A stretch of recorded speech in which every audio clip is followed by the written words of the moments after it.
If you're seeing a GeoG installer runtime error 557, don't worry. In this video, I'll walk you through the fastest fixes step by step so you can get your game installed properly.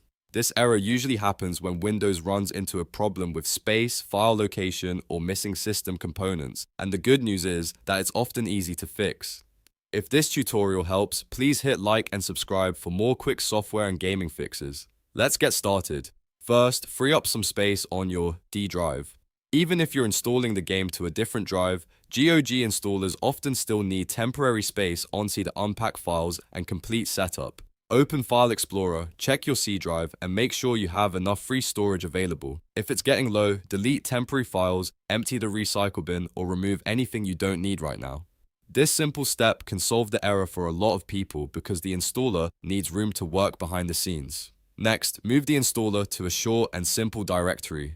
Instead of running it from a long path like downloads or desktop folders with spaces and special characters, place the setup file in a folder like CPAS Games. This makes the file path much cleaner and helps avoid issues during installation. If you don't already have that folder, create it manually, then move the installer there.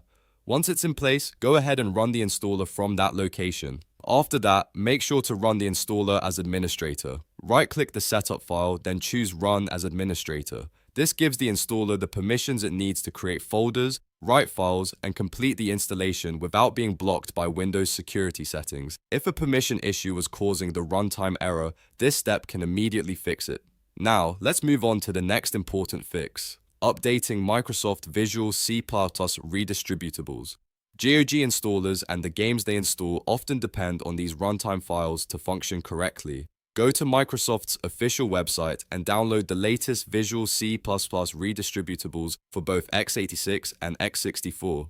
Install both versions, even if your system is 64-bit, because many games and installers still need the 32-bit packages as well. After installing them, restart your computer to make sure Windows loads everything properly. Once your PC is back on, try running the GeoG installer again. In many cases, one of these 4 steps will resolve the runtime error 557 right away. If it still doesn't work, double-check that the installer is stored in a simple folder, confirm you have enough free space on C, and make sure the Visual C++ packages installed correctly. Those details matter a lot with game installers. I hope this helped you fix the GeoG installer. Runtime error 557 quickly and safely. If it did, please give this video a like, subscribe to the channel, and turn on notifications so you don't miss more easy troubleshooting guides. Thanks for watching, and I'll see you in the next one.